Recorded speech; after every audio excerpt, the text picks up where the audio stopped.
What is up, everybody? I am Charley Burtwhistle. We are back in the virtual studio.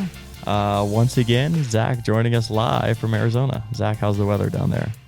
Hey, not bad. Not bad. It's going pretty great. It's always awesome to get out of Omaha in the wintertime. And, next time I'm just going to recommend about February, we always do the building code in the desert. Well, just make it a whole thing. Well, speaking of the desert, we are about 1 week removed now from the greatest week of my life. Not something normally used to describe IBS, but the International Builder Show, IBS, was quite honestly, I don't know if I'd go greatest, but top 3 weeks of my life for sure. It was everything I'd ever hoped it was and more. But maybe as an IBS vet, Zach, how would you break down this year's performance?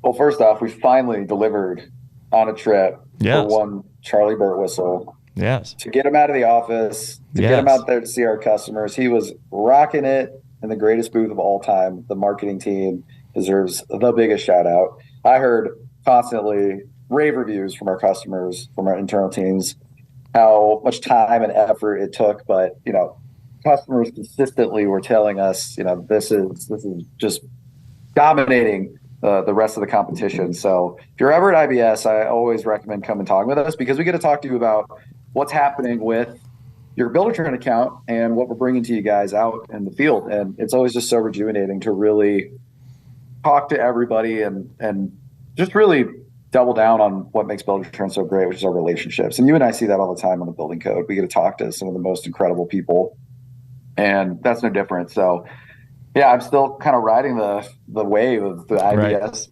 experience in the booth. It's really great. And I had people, tell me, even our building code episode, they're like, yeah, just the energy was different, like being on stage, and it was a ton of fun. Well, I think, I think it's just good to kind of zoom out from time to time. You and I are, constantly working in deep in the details.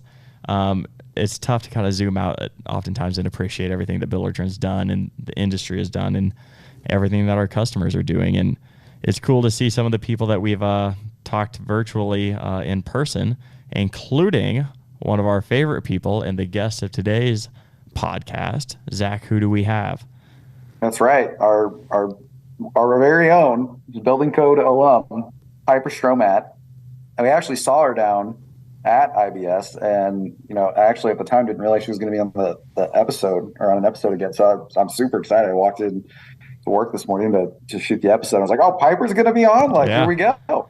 She's a director of interior design at Boutique Living by Curate out at Chattanooga, Tennessee. So here we're to talk about a really special week in construction, which is the Women in Construction Week. So we thought no better person than the host of the Building Blonde herself, which is to talk a little bit about her experience as being a woman in the construction industry. Yeah, Piper's fantastic. Absolutely perfect guest for the week, and seeing her at IBS was definitely a highlight of the trip as well. So without further ado, let's get Piper in here. Piper, welcome back to the Building Code. We're so excited to have you on today. How are you? I'm great. How are you all? Doing well. Fantastic. Zach is not in Omaha, so it's been a Zach-free day for me, which is always good ones to have.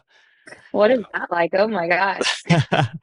But yeah, Piper, back on the building code. You were on episode 155, which was a great episode. But for our new listeners that maybe haven't had a chance to hear you before, can you give a little recap about yourself, your background, kind of how you got into your current role? Yeah, absolutely. So thank you again for having me on. I'm super excited to be here. Of course, love working with you all. So makes it even better that we get to sit down and chat again. So a little bit about me. I started design. Gosh, I joked with you all about on my episode that dirt was in my blood. So I was on job sites before I think I could even walk, basically. My grandfather, heavy civil construction. So my grandparents got into hospitality at one point in life. And so my true aspiring moment was when we started installing basically a new hotel up in the Smoky Mountains. And I was like, this is amazing. I love space planning, getting stuff out of boxes, seeing how it just vision comes to life. My mom said I always started rearranging my bedroom as a child and started hanging pictures on the wall, which my grandmother still has hung up, which is adorable. Hung little draperies on the wall. So I think it started very young, but officially started when I was 16 years old, a freshman in high school. I was able to take a home ec class that was interior design. So I took design 1 and 2, loved every bit of it.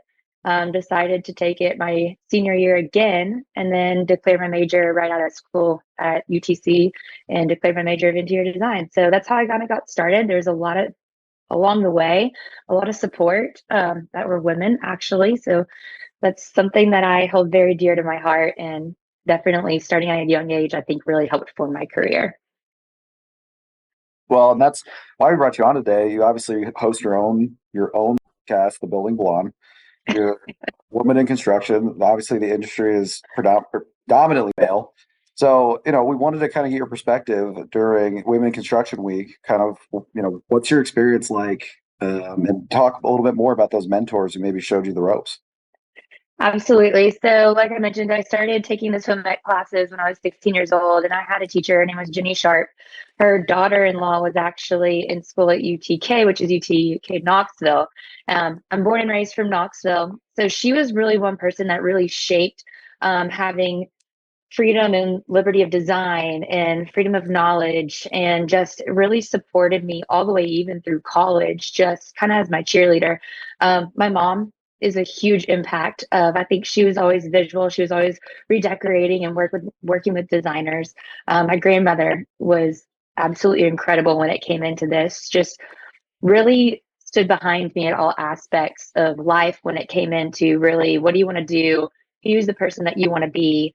How do you need to go forward to be able to take those steps to get there?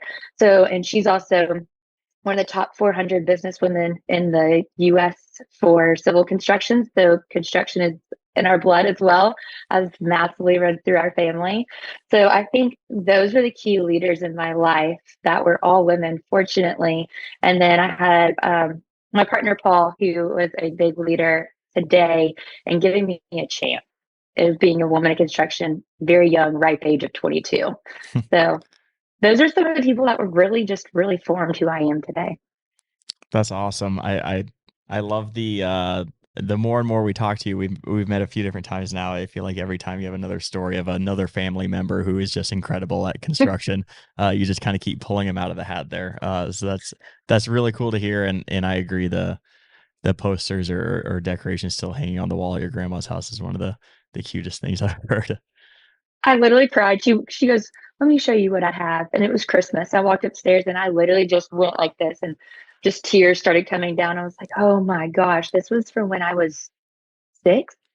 Wow. So it's been that long, which is just, support is amazing. Well, that was another reason that we were pretty excited to have you on after talking to you the last time, is the fact that you have just been around / in construction for so long. Um, obviously the topic here is women in construction. You've had an opportunity to see kind of a few different phases, from, learning about it in college to being around it in your parents to, being in the industry now. How do you feel that I guess the kind of percentage or the number of women joining the industry are, is it being, more normalized, breaking down kind of the barriers that some people may have thought were there before? And I guess, what do you kind of see for the future of women in construction?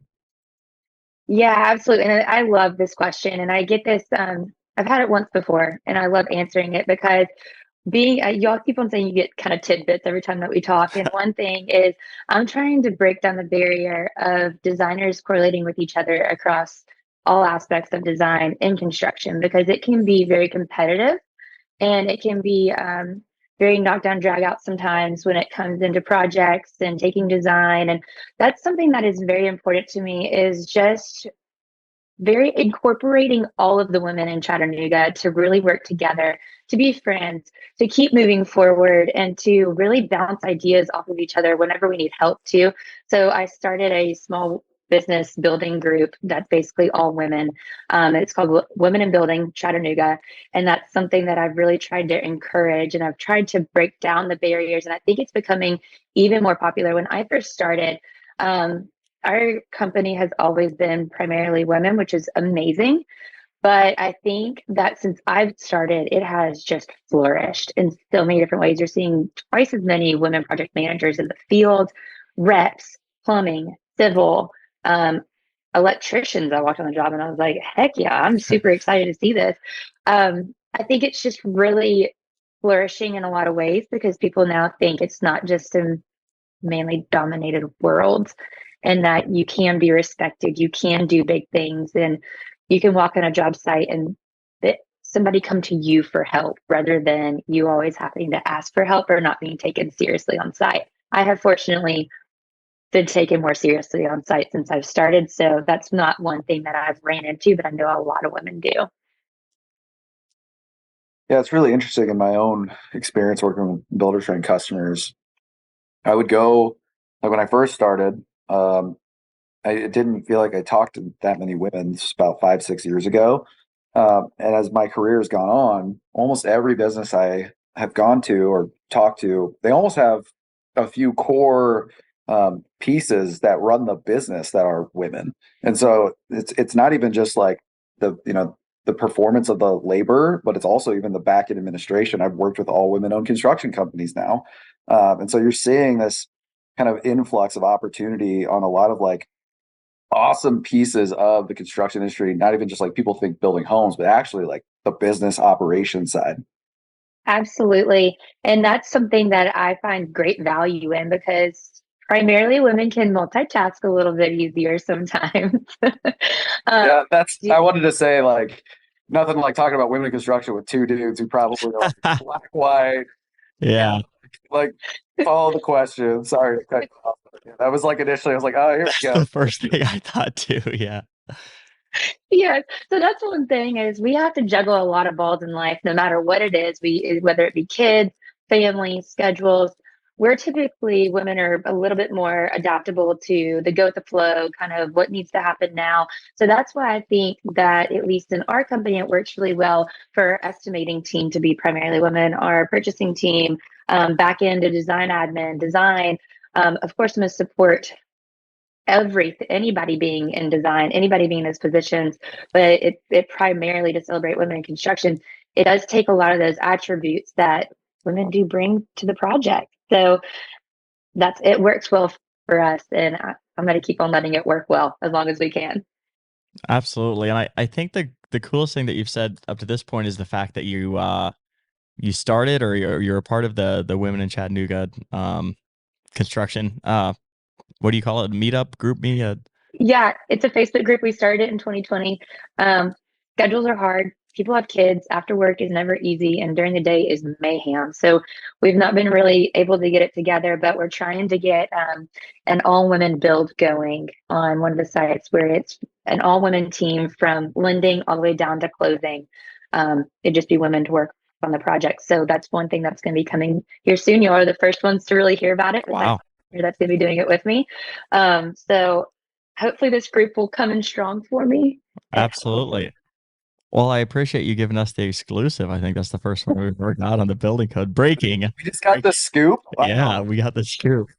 Getting bigger and bigger. That's not public, but our teams know about it. So we're doing good. That's awesome. I feel like that's the biggest thing, at least from my perspective, that you're doing is just making the awareness of like, hey, this is even a career option, right? It's crazy how, the construction industry is portrayed, and a lot of people just don't even consider it as an option. And that's not just, women, but minorities. We've had other people on here talking about just the labor shortage as a whole. And so I think raising the awareness of like, hey, we can do hard things. We can build a house. This is an option, and you can succeed, not just be in construction, but thrive in and run businesses, and being kind of that role model for a lot of other 16-year-olds in home ec classes of like, oh, this is an actual career. I think is really, really powerful. Yes. And just to bounce off of that, just really quick. And I think this is something that people going through education right now, when I went through school, residential design and construction was cool. It was okay. It was not pushed. Commercials pushed, and being a true high-end interior designer is pushed. They don't talk about the real world. They don't talk about construction sites and getting your feet dirty getting your feet wet, getting in there, seeing the problems that arise. They usually teach you all the technical skills to sit behind the computer and really pick out colors and present well. And that's one thing I want, like you said, you want people to know this is a career option. Not many people know that. I sure didn't until I just kind of grew from my family to really know that that was an aspect. I want kids that are going through, like you said, high school. I want you to know that the option, and anybody can reach out to me at any time if they're younger. My younger cousins actually just came on my podcast, and I'll be releasing it next week. And I interviewed 13-year-olds in their view and building a house. So that's incredible. That one. It's quite interesting. That sounds awesome. I can only imagine. Well, give us a little preview. Like, what did they say? Oh, it was adorable. So I had them start out. I'm like, what are your questions for me? And they were kind of like, they used all these like lingo terms, which I realized how old I was. And I'm turning 30 this year. And I was like, what does that mean? She was like, what is your ick with your husband? And I was like, my ick? I don't even know what that is. So they had to explain some stuff to me, which was quite comical. But we went through a lot of what's your favorite design? What's your favorite aspect of design? I got to ask them, like, what is yours? What's your first thing that you like to pick out in your bedroom? Or what's your favorite thing to do when you come in and you start thinking about a project? I'm happy to say since then, my little cousin who's 13 is going to be taking online classes for design. And we're going to do like a little course this summer. And so I gave her all my old books. We've got our computer set up for the summer, and we're going to be doing some design projects. So it was really comical, to say at least. 45 minutes of just teenage girls hammering me questions about design. Man, I just want to, yeah. Well, definitely going to listen for sure. That sounds awesome. Right. By the time that this episode right here comes out, that episode you just mentioned will already be out. So we can link that in the show notes. Everyone can go and listen to it. And yeah, I think I may be tuning in as well. It's something that you just said there about favorite parts about design, not to just like continue to plug podcasts, but the first episode of the Building Code that you were on, we talked a lot about your process and the way you work in your company. And I think the thing that stood out to me the most from that first interview was like how closely you work with the client to ensure that they're getting their needs and making the experience as impactful and powerful as possible. I don't want to just completely copy and paste the entire first episode, but for the people that didn't get a chance to listen to that, could you talk a little bit about the ability that you have to work with clients and kind of tailor that experience for them? Absolutely. So my favorite question, and I don't know if I even said this during the first episode, I may have, but my first question whenever we're starting off with a floor plan, are you right-handed or left-handed? Because that is going to literally control the entire space when it comes to electrical, to doorways, to space planning in general. I really like to know how they live. I sat down with a couple recently, and I was just, first question, what's your life like? Where do you work? What do you do? What are your kids like? How old are they? What are your pets like? Are you right-handed or are you left-handed? What light levels do you like? Because all of this really starts to be drivers when it comes into creating that perfect home for somebody. Because people like different things. You all may like two separate things, whether it's the actual design of the house or the function of the house. I personally like my master bedroom to be like a cave.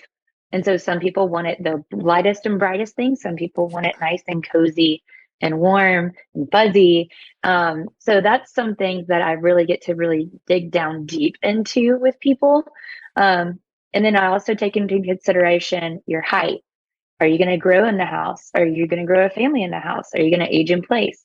So there's a lot of guided questions that I personally like to delve into, basically on a much deeper level than I think a lot of designers go or a lot of builders go. It's kind of just, well, what do you want? That's a lot of people don't really know what they want until you specifically ask them what their needs, what their wants, what their likes are.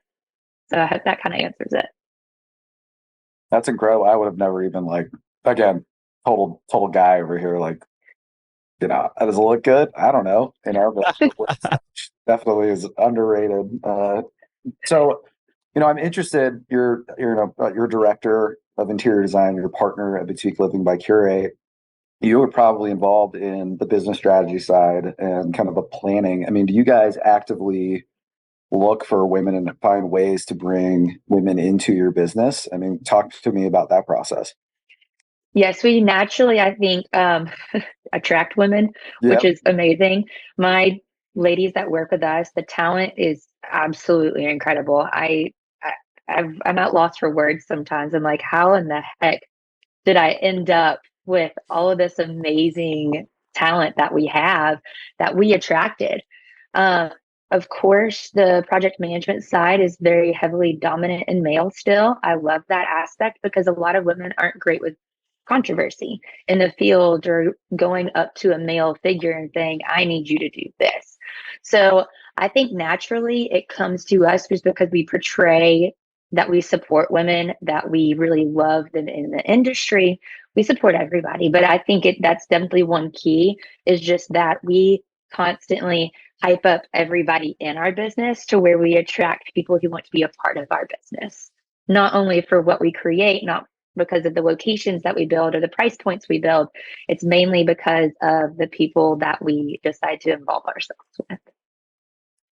So I think I mean, that's incredible. Having the ability to attract a diverse, workforce and fit people in areas where they can succeed, I think is great.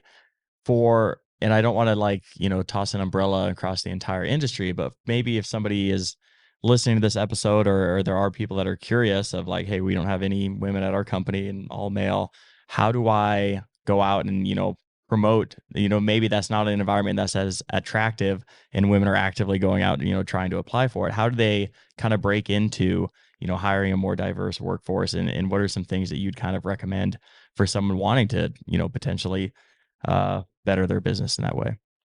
Oh my gosh, what a great question. And I love that.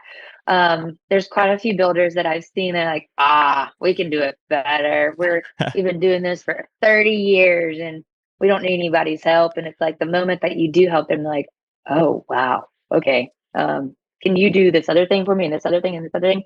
So I'm gonna tell a story really quick. I'll make it brief. But when my partner Paul, who owns Green Tech and he's majority owner of Curate, when he first started hiring more and more women on the project management side and the different aspects of the company, he doesn't look at what construction knowledge they have. It's all about the assessments that we do. It's called a DISC assessment. It's what are your personality traits? What are your traits as an individual? And what can you bring to the team as a whole? So Laura Brown, who's one of my favorite human beings on this planet, she is one of our best project managers. She's director of field operations. She can control any situation and any project like the back of her hand. And she started in banking. We call her Sushi Laura because she was in banking.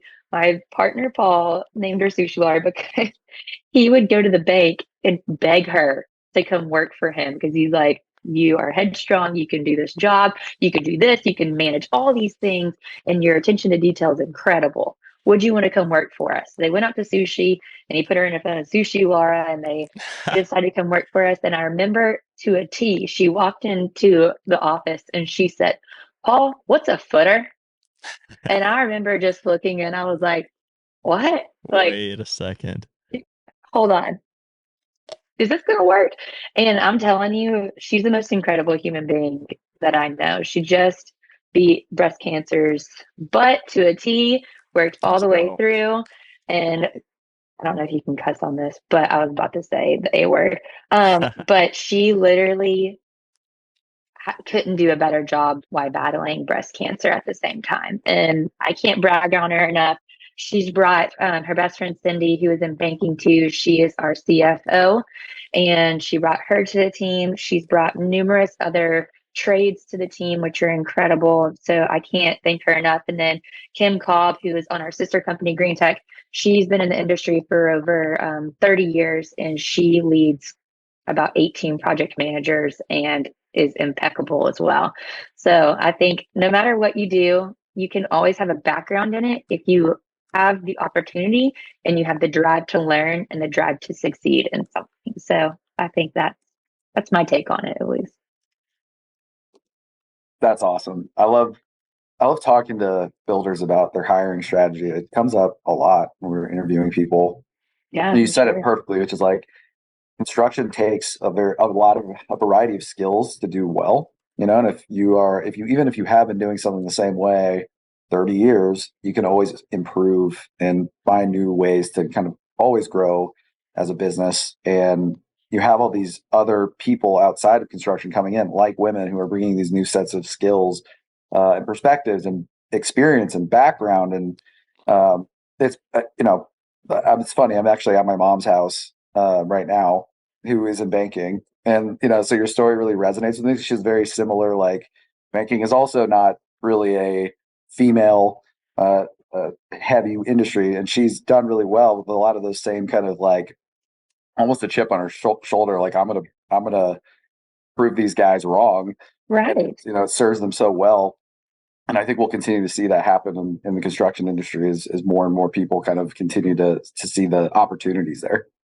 Absolutely. And just to bounce back on, if there's gentlemen that don't have women in the industry and they're trying to gain some females in the office, I think starting out with somebody younger that's kind of moldable, that is willing to learn their process, because that's not something that is easy for a woman to come into, is creating a process for somebody. It doesn't usually work that way if they've been in building for 30 plus years and this is the way that their dad did it, their brother's done it, and they do it.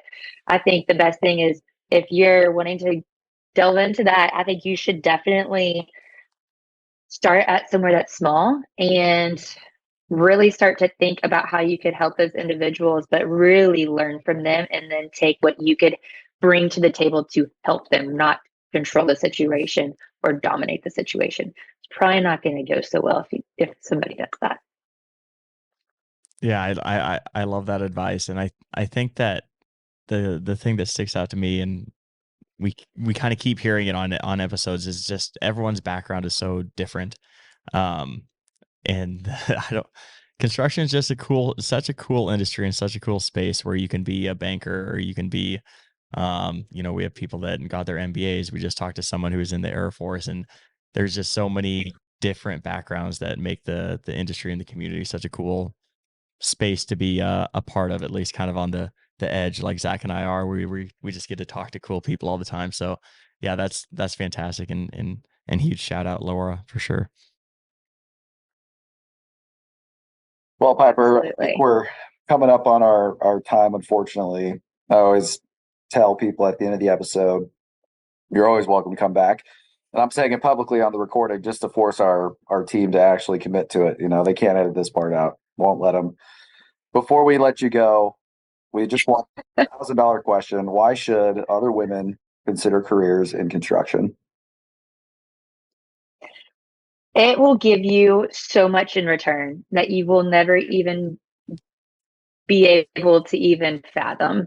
I look back to where I started when I was 22, and it literally brings tears to my eyes of how much support, how much I've grown individually, how much I've grown as a designer, how much I've grown in my knowledge of just basic construction, and I'm still learning just extreme amounts every single day. And so I think that's reason enough right there. And to change lives, change communities, change your cityscape, change the areas around you, and to really just do good, I think is the way to do it. So that'd be my take as well on it.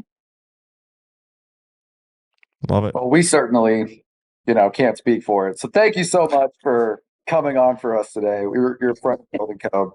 Please, please, please come back. And you're an inspiration to women everywhere. It's an honor to get to speak with you. So thank you. Thank you all again. And I will always come on whenever anybody reaches out. Fantastic. Thanks, Piper. Thanks. Have a great night. We just had Piper on the Building Code. Always a pleasure. It's hard not to feel just completely inadequate talking to someone as accomplished and incredible of a woman as she is. Charley, how you feeling? Yeah, Piper is one that I can almost guarantee that we are going to have back on the podcast, because, her first episode was so great, and I just thought going into this one is like, oh, we're going to talk about a lot of the same things again. But like every story that she told, every anecdote that she had, every piece of advice she gave was completely different than the first time. So I think that we just are going to have to keep having her on here until maybe never, but she inevitably runs out of fantastic content to give us. Let's be honest, she'll probably replace one of us. Yeah, true. Take over as a true industry veteran. Well, not making any recommendations, but I wouldn't even blink. I'd be like, yeah, no, that makes sense. I'd give up my seat immediately and bend the knee. So well, sorry, I'm really into Game of Thrones right now. But no, yeah, the episode was great. Having Piper on, I feel like every time we talk to her, we learn something a little bit more about not just the industry and women in construction and design. And like the comment she made about the first question she asked, is you're right or left-handed, little things like that, but also, things about her and her personal life and growing up and how she got into it. Just overall a fantastic interview. Absolutely. Yeah. You just never know where these conversations are going to go. And it's just so great to always continue to kind of really get into those details. So hopefully you guys enjoyed it. Thank you so much for listening to The Building Code. As always, we're here for you. Remember to like, comment, subscribe. Check us out where all podcasts are available. If you want to see the virtual series, see what it looks like in Arizona, it's an office in my mom's house. So it's pretty exciting. So always never know where we're going to be. And thank you for listening to The Building Code. Absolutely. And the last thing real quick before we sign off, I feel like I dropped a ton of show notes references here. So definitely go out to buildertrend.com/podcast and check those out as well. See you next time. I'm Charley Burtwhistle. And I'm Zach Watovich.